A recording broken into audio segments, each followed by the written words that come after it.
الحمد لله رب العالمين والعاقبة للمتقين والصلاة والسلام على رسول النبي الكريم أما بعد فأعوذ بالله من الشيطان الرجيم بسم الله الرحمن الرحيم إنا لله وإنا إليه راجعون صدق الله العظيم اللهم رب اشرح لي صدري ويسر لي أمري واحلل عقدة من لساني يفقهوا قولي ربی زدنی علما ربی زدنی علما ربی زدنی علما اللهم صل علی محمد النبی الأمی وازواجہ امہات المؤمنین وذریته وآل بیتہ کما صلیت علی ابراہیم انک حمید مجید اللهم صل علی محمد النبی الأمی وعلی آلہ واصحابہ وبارک وسلم۔ اللہ تعالیٰ سے روایت ہے، فرماتے ہیں کہ ساری کائنات کے بننے سے 50,000 سال پہلے اللہ جل شانہ نے جو کچھ ہونا تھا اللہ نے قلم کو حکم دیا، اس نے لکھا اور لکھا جا چکا، سیاہی خشک ہو گئی۔ تو یہ جو کچھ ہو رہا ہے یہ سارا ایک بنا ہوا امور ہے۔ باقی کچھ واقعے ایسے ہوتے ہیں کہ آدمی سوچتا ہے یہ کیوں ہیں، وہ اللہ کی طرف سے، اور کچھ چیزوں میں انسان کو اللہ جل شانہ نے ایک اختیار دیا ہے، لیکن اللہ کے علم میں تھا کہ اختیار یہ غلط استعمال کرے گا یا ٹھیک استعمال کرے گا، اس نے اختیار دیا ہے۔ جیسے دنیا میں آپ ایک بندے کو کہتے ہیں کہ یار یہ گاڑی لے جاؤ چلاؤ، تو آپ کہتے ہیں یہ ایکسیڈنٹ کرے گا، تو آپ کو ایک آپ کا ایکسپیرینس ہے، لیکن اللہ کا علم تو حتمی ہے۔ تو یہ اللہ نے جو انسان کو اختیار بھی دیا ہے نا، تو اس میں بھی یہی صورت تھی کہ اللہ کے علم میں تھا کہ یہ اختیار غلط استعمال کرے گا اور یہ جائے گا۔ اس میں بعض لوگ اپنا ڈال دیتے ہیں کہ ہمارے مقدر میں لکھا تھا، تو مقدر میں جو چیزیں لکھی ہیں وہ انسان کی زندگی، موت، صحت، بیماری، آدمی کا مال کا، اولاد کا، جگہ کا، یہ ساری چیزیں ہیں۔ لیکن کچھ چیزوں میں جو اختیار انسان کو دیا گیا ہے، وہ اختیار جب انسان ٹھیک استعمال کرتا ہے تو اجر ہے، اور جب یہ ٹھیک استعمال نہیں کرتا تو اس پہ عذاب ہے۔ لیکن اللہ کے علم میں تھا کہ اس نے ایسا کام ہی کرنا ہے۔ تو یہ سارا نظام اللہ جل شانہ نے جتنا یہ بنایا ہے، یہ سارا اللہ کا بنا ہے، اللہ نے بنایا ہے، اور یہ اس کا ہر ایک چیز کا ایک وقت ہے۔ آپ دیکھیں کہ آپ کوئی مشینری لیتے ہیں، اس کا 5 سال، کسی کا 3 سال، کسی کا 2 سال، کسی کا 15 سال ہوتا ہے۔ تو ایسے ہی انسان کے بھی جتنے پروگرامز ہیں، جتنے نظام ہیں، دیکھیں جانوروں کی زندگیاں آپ دیکھیں، اگر جو لوگ اس فیلڈ کے ہیں تو ہر جانور کی ایک لائف کا ٹائم ہے، وہ جانور اس کے اندر چلا جاتا ہے، تھوڑے ہیں جو اس کو پاتے ہیں۔ اسی طرح ہی پرندوں کا بھی ایک نظام ہے، ان کی بھی ہے، مچھلیوں کا بھی ہے، اگر نہ کھائی جائیں تو ان کا ایک ٹائمز ہے۔ اسی طرح ہی اللہ جل شانہ نے دن اور رات رکھے ہیں، اور گرمی اور سردیوں میں ان کی تبدیلی آ جاتی ہے، اور اس میں وہ جو ہے نا اندھیرا جلدی آ جاتا ہے سردی میں، تو گرمی میں دیر تک رہتا ہے۔ تو ایسے ہی انسانوں کی عمریں بھی تعین ہے، جنات کی بھی تعین ہے، لیکن فرشتے جو ہیں اللہ جل شانہ نے انہیں پہلے ہی پیدا فرمایا، لیکن جب سور پھونکا جائے گا تو وہ بھی ختم کر دیے جائیں گے۔ کل من علیہا فان، سب کچھ ختم ہو جائے گا۔ لمن ملک اليوم للہ الواحد القہار، ایک ذات باری رہ جائے گی۔ تو یہ جو نظام ہے نا، یہ اللہ کا بنا ہے، اور اللہ ہی کے حکم سے چل رہا ہے، اور اللہ ہی سے چلا رہے ہیں۔ تو اسی لیے اللہ پاک نے اس میں یہ دیا ہے کہ جب کوئی چیز میں نے بنائی ہے تو اس میں جب میں تبدیلی کر دوں، ختم کر دوں، جس حال میں بھی کروں، تو بندے کا حق ہے وہ میری ہی طرف رجوع کرے، میری ہی طرف آئے۔ عام الفاظ میں تو یہ ہوتا ہے کہ آدمی فوت ہوتا ہے تو انا للہ و انا الیہ راجعون پڑھتے ہیں، لیکن یہ صرف فوت ہونے پہ نہیں پڑھا جاتا، یہ ہر نقصان پہ پڑھا جاتا ہے۔ کبھی جو نقصان ہوا یہ اللہ ہی کی مرضی تھی، اللہ نے لکھا تھا، اور بھئی یہ جو ختم ہو گیا ہم نے بھی ایک دن ختم ہو جانا ہے، ہم نے بھی ایک دن دنیا سے چلے جانا ہے، یہ وقت تعین ہے۔ جس ہر چیز اپنے وقت پہ، جیسا پیدا ہونے میں دیکھیں نا گٹھلی لگائی جاتی ہے تو جتنے فروٹس ہیں نا سب کی اپنی ایج ہے کہ وہ کتنے عرصے میں درخت لگتا ہے، کتنے عرصے میں دکھتا ہے۔ اسی طرح ہی درخت کے ختم ہونے کا بھی وقت ہوتا ہے کہ اس سے پھل دینا بند کر دیتا ہے۔ تو یہ ساری چیزیں ایک نظام ہے اللہ جل شانہ کا کہ جس نے بنا ہے، اور بننے کے بعد جس نے ختم ہو جانا ہے، ذات باری کا رہ جانا ہے، تو اس الفاظ کے ساتھ اس کو استعمال کرتے ہیں۔ اب آگے اگلی بات نقصان کی، نقصان کئی قسم کے ہوتے ہیں۔ ایک نقصان یہ ہوتا ہے کہ آدمی کی فوتگی ہو جاتی ہے، ماں باپ کی ہو جاتی ہے، یا بیوی ہے خامد ہے بیوی ہے، بچے ہیں، بہن بھائی ہیں، یا بہت گہرے دوست ہوتے ہیں، تو یہ نقصان جو صدمہ دیتے ہیں نا، یہ میں ان کی بیان کر رہا ہوں، جو صدمہ جن سے گزرتا ہے، تو یہ بھی ہے۔ یہ ہو گیا ایک نقصان یہ ہوتا ہے کہ کسی کو مالی نقصان ہو جائے، سیلاب آ جائے، زلزلے میں کوئی چیز گر جائے، یا نقصان ہو گیا، کاروبار میں نقصان ہو گیا، یا من جانب اللہ کوئی دھوکہ ہو گیا، یعنی من جانب اللہ تو اس لیے لکھا ہے کہ کوئی اس کی غلطی بھی ہوتی ہے، تو ایک کسی کے ساتھ دھوکہ ہو جائے، آدمی کسی نے کیا ہے تو من جانب اللہ کا لفظ اس اعتبار سے نہیں میں نے کہا، تو یہ ہو جائے، یا کوئی اور سبب بن جائے کسی طرح کا بھی، تو یہ مالی نقصان ہوتا ہے، اور وہ بھی آدمی کے بس میں نہیں ہوتا، کسی کے بس میں نہیں ہوتا۔ بعض لوگ بہت امیر ہوتے ہیں اور کوئی نہ کوئی ایسا سانحہ آتا ہے کہ سب کچھ ختم ہو جاتا ہے، بالکل ختم۔ اسی طرح بعض صحت ہے، بڑا تگڑا ہے، بہت فٹ ہے، خوبصورت ہے، بڑا درجدار ہے، کوئی ایسی بیماری لگ جاتی ہے کہ سوکھ کے ٹیلا ہو جاتا ہے اور بستر سے اٹھ نہیں سکتا، ساری ڈاکٹری ختم ہو جاتی ہے۔ میں ایک دفعہ پڑھ رہا تھا، شاید فرانس کا ایک سائنسدان تھا، بہت بڑا نامور آدمی تھا، تو اس کے دماغ میں کوئی ایک خارش پیدا ہوئی، خام خائی نا، اس نے کہا کہ ہمارے ہاں میڈیکل میں آدمی اس وقت تک زندہ رہتا ہے جب تک اس کی سانس چلے، اگر یہ سانس بند ہو جائے تو بندہ مر جاتا ہے، تو میں کوئی ایسی میڈیسن سوچتا ہوں کہ یہ سانس بند نہ ہو۔ بس اس کے دماغ میں فطور آ گیا نا کہ سانس بند نہیں ہونا چاہیے، اس نے بتایا بھی کسی کو نہیں نا، اور ریسرچ پہ لگ گیا، کرتا رہا، تو اس کے بعد اچانک عجیب واقعہ پیش آیا اس کے ساتھ کہ وہ بے حس ہو گیا۔ اب جب بے حس ہو گیا تو باقی بڑا آدمی تھا، ڈاکٹرز اسپتال سارا چیک کریں تو جو مشینیں وہ شو کرے کہ یہ مر گیا ہے، ECG بتا دے، سارا سسٹم بتا دے، لیکن اس کی سانس کی آمد و رفت برقرار تھی۔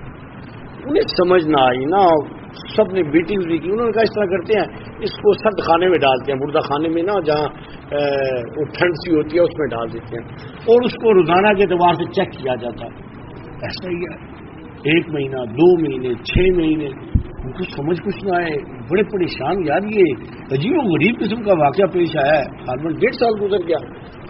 پھر ڈاکٹروں کی میٹنگ ہوئی کہ یار یہ کوئی واقعہ جسے ہم ایزی لے رہے ہیں کوئی ایزی نہیں ہے، یہ کوئی اور وجہ ہے، تو اس کی ریسرچ جو ہے نا اس کو دیکھتے ہیں۔ بس کسی نے ایک رائے دی، تو انہوں نے کیا کیا کہ اس کی جو ریسرچ کا سسٹم تھا نا وہ سارا کسی کے ذمہ لگایا، تو اس میں وہ کاغذات مل گئے کہ جس میں اس نے کہا تھا کہ میں ایسی دوائی ایجاد کرنے لگا ہوں کہ انسان کا سانس بند نہیں ہوگا اور کبھی نہیں مرے گا۔ اور اللہ کے بندے، اللہ وہ دے تو سانس کی پابند نہیں ہے، دل کی پابند نہیں ہے، کسی ایکسیڈنٹ کی پابند نہیں ہے، کسی دماغ کی پابند نہیں ہے، وہ اللہ کا حکم ہے، آدمی چلا جاتا ہے، بس گیا چلا گیا، سانس چلتا رہے نا، چلتا رہے، یہ تو اللہ کا نظام تھا۔ جب وہ ریسرچ ڈاکٹروں کے پاس آئی تو سارے ڈاکٹر سر پکڑ کے بیٹھ گئے، وہ کہتے ہیں یہ اللہ کی پکڑ میں آ گیا، ڈاکٹر کی تھی کہ یہ اللہ کی پکڑ میں آ گیا ہے، پھر انہوں نے اس کو ایسے ہی دفن کر دیا۔ میں مثال اس لیے یہاں سنائی کہ موت کے لیے کوئی خاص واقعہ ہونا شرط نہیں ہے، بڑے بڑے خوبصورت بڑے بڑے جوان چلتے پھرتے 2 منٹ میں ایسے زمین میں گئے اور چلے گئے، پتہ ہی کوئی نہیں چلتا، بیماری بھی کوئی نہیں ہوتی، لیکن ان کا وقت آ گیا ہوتا ہے، اللہ کا نظام ہے۔ اور اللہ نہ کرے بعض حادثہ ایسا آ جاتا ہے کہ آدمی اس میں کچھ نہیں کر سکتا، کسی طرح کا بھی کوئی حادثہ پیش آ جائے، تو یہ اسی اعتبار سے، تو یہ ایک نقصان اس اعتبار سے ہوتا ہے، مالی نقصان بھی ہو جاتا ہے، جسمانی بھی ہو جاتا ہے، اور بعض دفعہ انسان کے اعضاء و جوارے میں کوئی چیز ضائع ہو جاتی ہے، کام کرنا چھوڑ دیتی ہے۔ ایک ہوتا ہے اعضاء و جوارے کا ضائع ہونا، ایک ہوتا ہے اس کی جو کارکردگی ہے نا وہ بند ہو جائے، مثلا گردے تو ٹھیک ہے، گردے کام نہ کریں، آنکھیں تو ٹھیک ہے، دیکھنا بند کر دیں، پیچھے سے نظر چلی جاتی ہے، دماغ تو ہے لیکن کام کرنا چھوڑ دیا، دل ہے وہ فیل ہو گیا، تو یہ دونوں علیحدہ ہیں، یہ سارا نظام ہے۔ اسی اعتبار سے ہر چیز جو ہے نا آپ دیکھتے ہیں کہ سورج میں ایک دفعہ گرہن لگ جاتا ہے اور سورج کی شعاعیں زمین میں نہیں آتی، درمیان میں چاند آ جاتا ہے، اب نہ سورج کے بس میں ہے، نہ چاند کے بس میں ہے، نہ زمین کے بس میں ہے، ایک میرے رب کا بنا ہوا نظام ہے جس طرح۔ اسی طرح ہی سمندروں کے بھی حالات بدل جاتے ہیں، سمندر اپنی جگہ بدل لیتے ہیں، اور اس میں تو مکمل ریسرچ ہو چکی ہے۔ کتنے ایسے علاقے جو کس زمانے میں سمندر میں تھے آج وہ خشکی ہیں، اور کتنی ایسی خشکیاں تھیں جو آج سمندر میں ہیں۔ اللہ جگہ بدل دیتے ہیں۔ دریاؤں کا بھی ایسا ہوتا ہے کہ دریا بھی اپنی اس میں آہستہ آہستہ محسوس نہیں ہوتا، اس لیے کہ وہ سلو یہ پروسیجر ہوتا ہے۔ اسی اعتبار سے تو یہ بھی اس چیز کے ساتھ یقین بننا چاہیے کہ اس نظام کو چلانے والی ایک ہی ذات ہے، وہ اللہ، اور جب جس نے بنایا ہے اس کے حکم کو دیکھو کہ وہ کیا چاہتا ہے۔ اگر اللہ کوئی چیز دیتا ہے تو اس کا احسان ہے، اور جب وہ لے لیتا ہے تو بھی اللہ کا احسان ہے۔ اب کس اعتبار سے احسان ہے؟ دینے میں تو نظر آتا ہے خوشیاں، لینے میں کیسا ہے؟ لینے میں ایسا ہے کہ الحمدللہ جس نے دی تھی اس نے واپس لی تھی، مجھ سے اس میں کوئی خرابی، مجھ سے اس میں کوئی کوتاہی نہیں ہوئی۔ ایک بزرگ ہیں حضرت عبداللہ بن زبیر رضی اللہ تعالیٰ عنہ کے بیٹے تھے، تو بہت نیک صالحین لوگوں میں آتے ہیں، محدث بھی تھے، بہت نیک تھے۔ تو بادشاہ وقت جو خلیفہ تھا وہ ان کی بہت عزت کرتا تھا۔ اچانک ان کے دونوں پاؤں میں ایک ایسا سسٹم ہو گیا کہ پاؤں نے کام چھوڑ دیے۔ تو بادشاہ نے اطباء کو بلایا کہ ان کے پاؤں دیکھو، انہوں نے کہا جن کے پاؤں کاٹنے پڑیں گے نا، خراب ہو گئے ہیں۔ یہ پہلے بھی ایسا ہوتا تھا اس زمانے میں۔ تو بادشاہ نے کہا نہیں، جتنی دولت کو دوں گا، ان کے پاؤں نہیں کاٹنے۔ انہوں نے کہا جی اس کا علاج ہی کوئی نہیں، یہ من جانب اللہ ختم ہو گیا نظام نا۔ تو جب ان کو بتایا گیا تو انہوں نے کہا ٹھیک ہے کاٹ دو، جیسے کوئی بات ہی نہیں۔ بڑا پریشان ہوا بادشاہ کہ انہوں نے کتنا آسانی سے کہہ دیا کاٹ دو۔ خیر بادشاہ خود بیٹھ گیا آ کے، بڑی محبت کرتا تھا ان سے۔ اطباء کو کہا ان کو تکلیف نہ گزرے۔ اب وہ بیٹھ کے خاموشی سے اپنے پاؤں ایسے پھیلا کے، اور ان کے پاؤں جو ہے نا وہ کاٹ دیے گئے۔ اور بادشاہ بیٹھا رو رہا تھا، اور جن کے کاٹ رہے تھے وہ نہیں رو رہے تھے، ان کی آنکھیں بند تھی اور کلمات پڑھتے جا رہے تھے۔ جب کٹ گئے تو کافی دیر بعد انہوں نے آنکھیں کھول کے تو دیکھا، تو کہا بھی کیا بنا؟ تو ان کا جی آپ کے تو پاؤں کاٹ دیے دونوں۔ تو انہوں نے دیکھا ادھر تو پٹی بندی ہوئی تھی، کٹے ہوئے تھے۔ کہا میرے دونوں پاؤں لے کے آؤ۔ سارے دیکھ رہے ہیں، پاؤں لے کے آئے تو انہوں نے اپنے ہاتھوں میں نا ایسے پاؤں پکڑے، صحابہ کی اولادوں کے ساتھ۔ کہتے ہیں اے اللہ تو نے یہ دیے تھے، آج تو نے لے لیے۔ اللہ یہ آپ ہی نے دیے تھے اور آج آپ نے لے لیے۔ مجھے کوئی شکایت نہیں، مجھے کوئی دکھ نہیں ہے، مجھے کوئی تکلیف نہیں ہے۔ دینے میں بھی تو تھا، لینے میں بھی تو ہے۔ اے اللہ تیری امانت تھی، تو نے لے لیا ہے۔ اللہ میں تجھ سے راضی ہوں، تو مجھ سے راضی ہوں۔ اس کے بعد اگلا الفاظ اپنے پاؤں کو دونوں کو خطاب کرتے ہیں، اصل جو بات سنانے کی ہے۔ تو اپنے پاؤں سے کہتے ہیں میرے پاؤں، تم نے میرے ساتھ مسجد میں کے، جہاد میں کے، نیکی کے کاموں میں کے، بیت اللہ کا طواف کیا، تم نے بڑے بڑے کام میرے ساتھ نیکی کے کام کیے ہیں، اور تم نے کبھی میرے ساتھ گناہ کا کام نہیں کیا، کبھی گناہ کے رستے میں نہیں چلے ہو۔ الحمدللہ آج تم جا رہے ہو میرے ساتھ، تم وہ ساری نیکیوں کی جو بہاریں تھی، وہ ساری امانت تھی، ان کے ساتھ لے ہو، آج جا رہے ہو، تمہارا جانا مبارک ہو۔ اللہ پاک تمہیں جزائے خیر دے کہ نہ تم گناہ کی طرف گئے ہو، نہ میں گناہ کی طرف گیا۔ اب یہ بڑے اعلیٰ سے اعلیٰ درجے کا ایمان ہے، اعلیٰ سے اعلیٰ درجے کا ایمان۔ تو ایک بات، دوسری بات سننا طریقہ یہ ہے، حضرت ام سلمہ رضی اللہ تعالی عنہا یہ فرماتی ہیں، ان کے خامد ہیں، ان کو ابو سلمہ کہا جاتا تھا، یہ ان کے دو بچے تھے۔ تو ابو سلمہ جو ہیں نبی صلی اللہ علیہ وسلم کی حدیث اپنی بیوی کو سنائی، کہا کہ اے ام سلمہ، آج رسول اللہ صلی اللہ علیہ وسلم نے فرمایا کہ اگر کسی کو کوئی بھی نقصان ہو نا، یعنی موت کا نہیں ہے، ہمارے ہاں تو موت ہی سمجھا جاتا ہے، انا للہ پہ نہیں، کوئی بھی نقصان ہونا کسی قسم کا، تو کہیں انا للہ و انا الیہ راجعون، اللہم اجرنی فی مصیبتی واخلف لی خیر منہا۔ اللہ کی امانت تھی، اللہ ہی کی طرف لوٹ کر جانا ہے۔ اللہ یہ جو مصیبت آئی ہے نا، میں نے صبر کیا ہے، تیرا اس پہ وعدہ ہے، اللہ تم مجھے اب وعدہ پورا فرما اور مجھے اجر عطا فرما۔ وعدہ صبر پہ ہے، شکر پہ ہے۔ اللہ واجن فی مصیبت، مجھ پہ آئی ہے، اللہ معاجن فی مصیبتی وقت لی خیر، مجھے اجر عطا فرما اور اللہ اس کا بہتر نعم البدل عطا فرما۔ حضرت میں سلمہ فرماتے ہیں کہ یہ دعا میں نے یاد کر لی، اتفاق ایسا ہوا کہ میرے خامند کا انتقال ہو، وفات پا گئی، تو فرماتے ہیں کہ میں نے یہ حدیث روز پڑھنا شروع کر دی دوا کے طور پہ کہ میں سکھائی تھی۔ تو فرماتی ہیں کہ ایک دن میں یہ پڑھ رہی تھی تو پڑھتے مجھے خیال آ گیا کہ میرا خامند صحابی رسول اور بہت نیک صالحین آدمی تھا، بڑا پیارا مزاج کا تھا، بڑی محبت کرنے والا تھا، بڑا خیال کرنے والا تھا، تو بھی اس میں تو ہے کہ اس سے بہتر ہے، تو اس سے بہتر تو مجھے نظر ہی کوئی نہیں آتا، وہ کہاں سے آئے گا۔ اب اس نے اپنے لیول پہ سوچا، اللہ کی طرف نہیں تھی بات کہ اللہ جس نظام کو چلانے والا ہے وہ جانتا ہے کیا چیز بہتر ہے۔ وہ فرماتی ہیں کہ میں یہ سوچا کہ میرے خاموش سے تو بہتر ہے ہی کوئی نہیں ہے۔ جو ان کی عدت ختم ہوئی تو رسول اللہ صلی اللہ علیہ وسلم، دیکھیں ہر نبی کو جو حکم ہوتا ہے نا، نبی وہ کام کرتا ہے، کوئی نبی اپنی مرضی سے کوئی کام نہیں کرتا۔ رسول اللہ صلی اللہ علیہ وسلم کو حکم دیا گیا، آپ نے حضرت ام سلمہ رضی اللہ تعالیٰ عنہ کو پیغام بھیجا کہ آپ کی عدت پوری ہو گئی ہے تو میں آپ سے نکاح کرنا چاہوں گا۔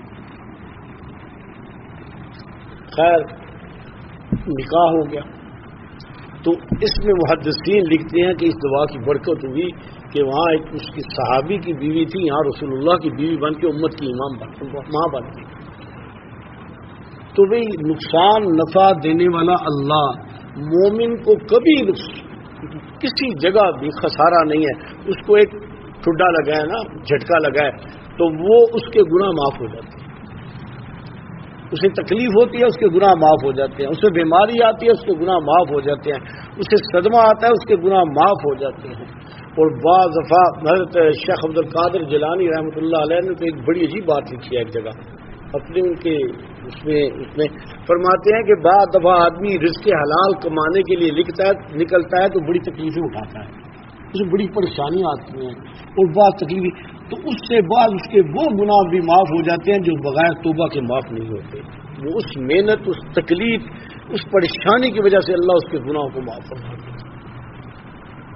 اور جو اسی ہی طرح کوئی بھی چاہے وہ چھوٹا صدمہ ہو چاہے وہ بڑا صدمہ ہو، مومن کو جہاں بھی کانٹا بھی چبھلے تو اللہ اس کو اس کا اجر دے گے۔ حدیث مبارکہ میں آتا ہے میدان محشر میں جب بندہ آئے گا بارگاہ الہی میں، اس کا حساب کتاب ہو گیا، اب اس نے جنت میں جانا ہے تو اللہ جل شانہ کی بارگاہ میں آیا ہے، اس دائیں ہاتھ میں نامہ اعمال مل گیا تو اللہ فرماتے ہیں ادھر آ جا، ٹھہر جا، وہ آ جائے گا۔ اللہ فرمائیں گے میرے بندے میرے ذمہ کچھ ہے، اللہ جی جہنم سے بچ گیا، جنت جا رہا ہوں، فرمایا نہیں، دنیا میں کچھ تجھے تکلیفیں آئی تھی، تجھے پریشانیاں آئی تھی، تجھے صدمے آئے تھے۔ بعض لوگ ایسے ان کے اعزاز جواڑے کٹ جاتے ہیں، یا ٹانگ خراب ہو گئی، ہاتھ خراب ہو گیا، آنکھ خراب ہو گئی، کچھ وجود کا حصہ خراب ہو گیا، ساری زندگی خراب رہا، وہ لوگوں کی نگاہ میں ہوتا ہے اے میرے بندے یہ جو دنیا میں تجھے تکلیف تھی یہ میں نے دی تھی، اور اس تکلیف پہ میں آج تجھے اجر دینا چاہتا ہوں۔ ہر وہ تکلیف جو من جانب اللہ کی طرف سے آئی اور بندے نے اس پہ صبر کیا، اللہ اس کے حساب کتاب مکمل ہونے کے بعد اپنی طرف سے اللہ اسے اجر دے گا۔ یہ بندے دنیا میں تجھے تنگی آئی تھی، تجھے تکلیف آئی تھی۔ حدیث مبارکہ میں آتا ہے جب نیک آدمی بیمار ہوتا ہے تو اللہ جل شانہ جو فرشتے ہیں، دو فرشتے ہیں، دائیں طرف والا بائیں والا، دائیں والا نیکی لکھتا ہے، بائیں والا گناہ لکھتا ہے۔ جب بندہ بیمار ہو جاتا ہے تو بائیں طرف والے فرشتے کو حکم دے دیتا ہے دائیں والا، وہ امیر ہے کہ یہ بندہ بیمار ہے، اللہ نے فرمایا اس کے گناہ نہیں لکھنے، یہ گناہ بھی کرے تو نہیں لکھنے۔ اور جو نیکی والا ہے اسے کہا جاتا ہے کہ میرے بندے کو جب بھی تکلیف ہو، ہائے نکلے، تکلیف ہو، درد ہو، تو تو نے اس درد پہ اسے اجر لکھنا ہے، اس کے لیے ثواب لکھنا ہے۔ تو یہ سب کیسے ہوگا؟ جب اللہ کا تعلق ہوگا، اللہ کی مرضی کے مطابق ہوگا. صدمہ آئے تو بھی اللہ کی طرف، خوشی آئے تو بھی اللہ کی طرف، غم آئے تو بھی اللہ کی طرف، ملے تو بھی اللہ کی طرف، جائے تو بھی اللہ کی طرف. یہ ایسا آدمی کے اندر اللہ سے جڑ جائے کہ بھی یہ لکھا ہی اللہ نے ایسا تھا. اے اللہ، دیکھیں صدمہ آنا فطرت ہے، صدمہ آنا فطرت ہے. رسول اللہ صلی اللہ علیہ وآلہ وبارک وسلم کے بیٹے حضرت ابراہیم جو تھے 18 مہینے میں جب فوت ہوئے تو رسول اللہ صلی اللہ علیہ وسلم کی گود میں تھے. جب وہ سانس لے رہے تھے، سانس اکھڑ رہا تھا، تو اتنی دیر میں انہوں نے سانس بند ہو گئی تو نبی صلی اللہ علیہ وآلہ وبارک وسلم کی آنکھوں میں آنسو آ گئے. تو حضرت عبد الرحمن بن عوف رضی اللہ تعالیٰ بڑے صحابہ میں سے ہیں، عشرہ مبشرہ میں ہیں. تو دیکھا کہ رسول صلی اللہ علیہ وسلم رو رہے ہیں نا، تو فرمایا یا رسول اللہ یہ کیا آپ اتنا صدمہ رو رہے ہیں؟ فرمایا یہ ایک شفقت، ایک محبت، ایک رحمت ہے. یہ تو نہیں ہو سکتا کہ انسان کوئی پتھر کا نہیں ہے کہ اسے تکلیف نہیں ہوگی. کمال ہے کہ اسے تکلیف بھی ہو اور اپنی تکلیف کی اللہ کے سوا کسی سے بات ہی نہ کرے. ایسا اللہ سے جڑ جائے، ایسا اللہ کا ہو جائے کہ اپنی ساری تکلیفوں کو اللہ کے سپرد کر دے کہ وہ دیکھ رہا ہے، وہ دیکھ رہا ہے، اس کا نظام ہے، اس نے لکھا ہے کس کا. اے اللہ اے اللہ اے اللہ. میں نے اپنی ان آنکھوں سے کتنی بیویوں کو دیکھا جن کے جوان جہان بچے کے سامنے پڑا ہے، انہوں نے نہ ہائے ایک دفعہ کہی نہ اف کہی. کہنا بڑا آسان ہے، یہاں بچہ بیمار ہو جائے، ڈاکٹر کوئی غلط بات کہہ دے تو آپ کو رات کی نیند نہیں آتی. ہم نے لوگوں کو لاشیں دیکھی، کہا اللہ تیری امانت تھی، تو نے لے لیا، میں تجھ سے راضی ہوں، اللہ مجھے کوئی شکوہ نہیں، یہ تیری تھی، تو نے لے لیا، تو نے اس کی عمر اتنی لکھی تھی. یہ اللہ کا ایک نظام ہے. لیکن یہ تب ہوتا ہے، یہ سارے اجر کب ملتے ہیں؟ جب آدمی اللہ کی طرف رجوع کرتا ہے. ایک عورت رو رہی تھی، اس کا بیٹا فوت ہو گیا بچہ، تو نبی صلی اللہ علیہ وآلہ وبارک وسلم نے اسے تسلی دی. تو وہ جانتی نہیں تھی نبی صلی اللہ علیہ وسلم کو نا، وہ اسے پتہ نہیں تھا کہ آپ صلی اللہ علیہ وسلم نے. تو اس نے کہا کہ جس کو غم آیا نا اسے پتہ ہے نا، آپ کو تو نہیں غم آیا نا. تو آپ صلی اللہ علیہ وسلم خاموشی سے تشریف لے گئے. آپ لوگوں سے بحث نہیں کرتے تھے، یہ رسول صلی اللہ علیہ وسلم کی سنت کے خلاف ہے. یہ جو بحث کر لینا، آگے سے اپنی شان کے خلاف ہونا، یہ مزاج ہی نہیں ہے میرے نبی کا، یہ سنت بھی نہیں ہے. تو آپ خاموشی سے چلے گئے. انہوں نے صحابہ نے کہا پاگل ہو گیا، رسول صلی اللہ علیہ وسلم کو جواب دیا تم نے. وہ بھاگتی آئی کہ یا رسول مجھ سے غلطی ہو گئی. آپ نے فرمایا صبر وہ ہوتا ہے جو شروع میں آ جائے، بعد میں تو آ ہی جاتا ہے. تو مومن ہر حال میں جس طرح کی مرضی ہو، غم آتا ہے، دل دکھتا ہے تو اللہ اس پہ، اس کا اللہ کا اس پہ اجر ہے. دیکھنا بچہ فوت ہوتا ہے تو حدیث مبارکہ میں آتا ہے، جب وہ فرشتے جاتے ہیں تو اللہ پوچھتے ہیں فرشتوں میرے بچے کے کلیجے کو ہاتھ ڈال کے لے کے آیا تو میرے بندی اس کی ماں اور باپ کو کیسا پایا؟ تو وہ کہتی ہیں، وہ کہہ رہے تھے انا للہ و انا الیہ راجعون. اللہ وہ کہتے تھے تیری امانت ہے، تم نے لے لیا، اللہ کی طرف سے بات کرتے. اور ایک روایت میں آتا ہے کہ میدان محشر میں غلطیاں تو انسانوں سے ہی ہوتی ہیں. تو دونوں میاں بیوی پکڑے گئے، انہیں ہتکڑیاں لگ گئی، بیڑیاں لگ گئی، جہنم کا حکم مل گیا. تو ان کا جو بچہ نابالغ ہے جو فوت ہوا ایک یا دو، وہ آ جائیں گے، کھڑے ہو جائیں گے بارگاہ الہی کے سامنے، اللہ یہ میرے ماں باپ ہیں. تو کہا جائے گا انہوں نے نافرمانی کی ہے، ان کی سزا ہے. تو بچہ کہے گا اللہ دنیا میں تو چھڑا دیا تھا ان سے، مجھے لے لیا تھا، اب دوبارہ مجھ سے بچھڑ جائیں گے یہ. کیونکہ مومن تھوڑے وقت کے لیے جہنم میں جائے گا، لیکن جہنم کا ایک غوطہ بھی بہت بڑا ہے، برداشت نہیں کر سکتا انسان. اللہ دنیا میں بھی چھینا تھا اور دوبارہ مجھ سے لے لیا جائے گا، اللہ ان کے ساتھ مجھے بھی جہنم میں ڈال دے. اب میں ماں باپ کی مزید جدائی برداشت نہیں کروں گا، دنیا میں برداشت کی دوبارہ برداشت کروں. تو کہا اللہ فرمائیں گے کہ تو نے کوئی گناہ نہیں کیا، تو معصوم ہے، اور معصوم کو گناہ. تو کہیں گے اللہ اگر آپ انہیں جہنم میں پھینکے تو تم میری بھی تو زندگی کریں گے. تو اللہ اس بچے کی سفارش میں ان کی مغفرت فرما دیں گے، ان کی مغفرت فرما دیں گے. تو میرے بھائی یہ زندگی ہے جس میں غم بھی آئیں گے، خوشیاں بھی آئیں گی، درد بھی آئے گا، سب کچھ ہوگا. لیکن مومن ہر حال میں اللہ ہی کی طرف ہے. اسے خوشی آئے تو اللہ کی طرف لے جائے، میرے اللہ نے دیا. یہ نہیں کہ میں بڑا عقل مند ہوں، بڑا چالاک بھی ہوں، ہوشیار بھی ہوں، مجھ میں خوبیاں ہیں. خوبیاں کس نے دی ہیں؟ ایک جھٹکا لگے تو آدمی کی خوبیاں زمین میں چلی جاتی ہیں. کوئی کسی کی خوبی نہیں، سب اللہ نے دی ہوئی ہے. یہ سب کچھ جل رہا ہے، شان شوکت سے بجلی چلی جائے نا ابھی اندھیرا چھا جائے گا.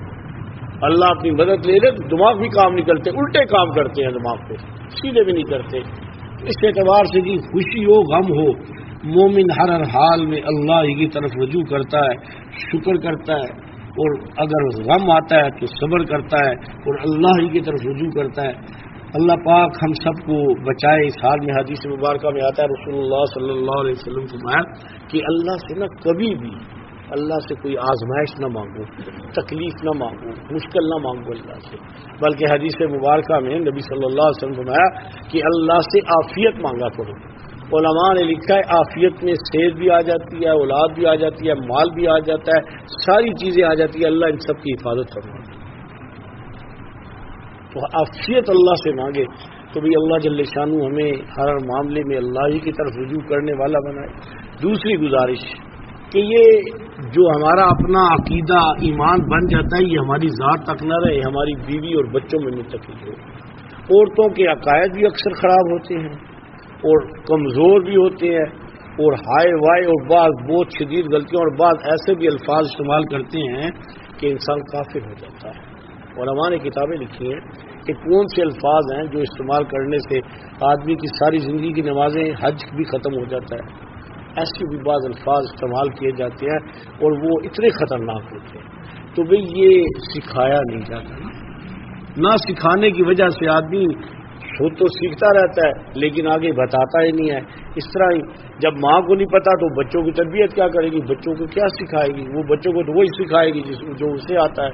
غلط آتا ہے تو غلط سکھائے گی اور اچھا ہے تو اچھا سکھائے گی. جیسے اللہ جل شانہ معاف کرے، میں اعتراض بھی کر رہا ہوں. آپ دیکھیں کہ ڈھول والا گزرتا ہے نا تو جن گھروں میں ٹی وی ڈرامے ناچ گانا نا ان گھروں کے بچے ناچنا شروع کر دیتے ہیں، اور جن گھروں میں اللہ کا کلام ہے نا ان کو دیکھیں آپ کانوں میں انگلیاں ڈال لیتے ہیں. بچوں کو دیکھ پتا چلتا ہے اس کی ماں کون ہے. جو گانے سننے والے اس کے بچے ناچنا شروع کر دیتے ہیں، اور جس کے دل میں قرآن ہوتا ہے اپنی میں نے بچوں کو دیکھا ہے ایسے ڈال دیتے ہیں. دوسرے کہتے جلدی گزر جا گناہ ہو جائے گا. یہ ماں کی تربیت ہے. آپ جتنے بھی حضرات اٹھا لیں بڑے ہمارے، ان سب کی مائیں ولی اللہ تھی اور انہیں کی تربیت کی برکت تھی کہ وہ سارے لوگ امت کے امام بنے. تو اللہ رب العزت میرے آپ کی ہم سب کے حال پہ رحم فرمائے. انشاءاللہ اتوار کے دن 2 بجے گھر میں عورتوں کا رکھا گیا پروگرام. عورتیں ہی ڈیل کریں گی، میں تو صرف ایک بیان اور ذکر، باقی عورتیں ہی کہ ترتیب لایا عمل ذکر نمازیں اعمال سیکھنا سکھانا ترتیب، یہ ساری چیزیں تاکہ دین ہمارے گھروں میں داخل ہو. ابھی گھروں سے باہر ہے. آپ دیکھیں بڑے بڑے دیندار شادیوں میں لگتا ہی نہیں کہ مسلمان کی شادی ہے. ایسے ایسے بعض کام پر گزرتے ہیں.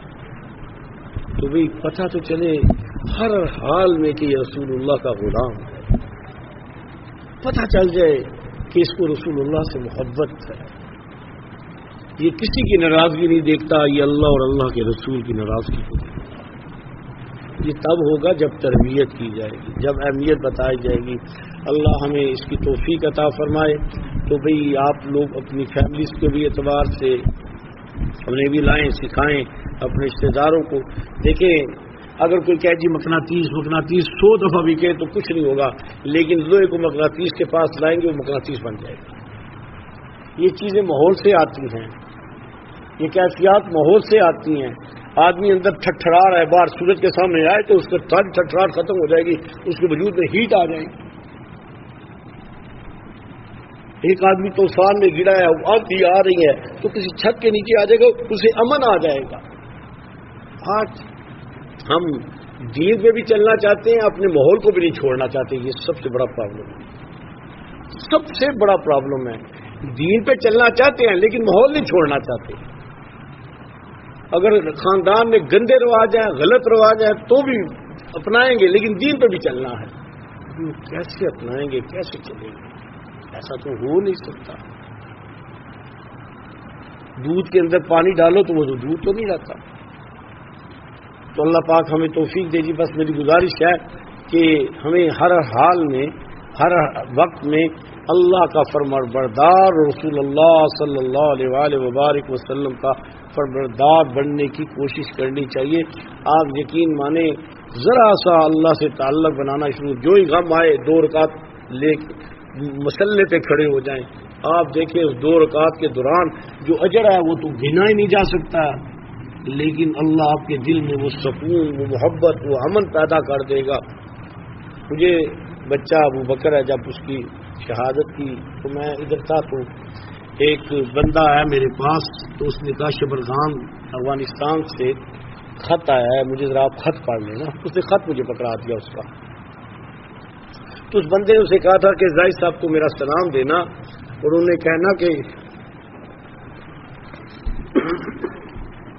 ان کی امانت اللہ نے قبول کر لی. وہ لکھ نہیں سکتا تھا نا، کہ سنسر ہوتے تھے نا خط. جو ہی میں نے پڑھا تو میں نے کہا انا للہ و انا الیہ راجعون. تو اسے میں نے خط پکڑا کے مسلے پہ کھڑا. تو میں نے کہا اچھا یار میں گھر جاتا ہوں. اب گھر میں گیا تو میں نے بیوی کو کہا، میں نے کہا دیکھو زندگی کتنی عارضی ہے، سب آ جا رہے ہیں، ہمارے آبا و اجداد بھی جا رہے ہیں، چلے گئے ہیں، یہ سب کچھ آنا جانا عارضی سا ہے. تو ایک بڑی مشہور اس وقت نظم چل رہی تھی مجاہدین کی کہ میں لوٹ آؤں گا، وہ میں نے لگا دی. سنتی رہی. اس کے بعد میں نے کہا ایک بات کرنی ہے، ذرا دھیان سے سننی ہے نا. اس نے کیا؟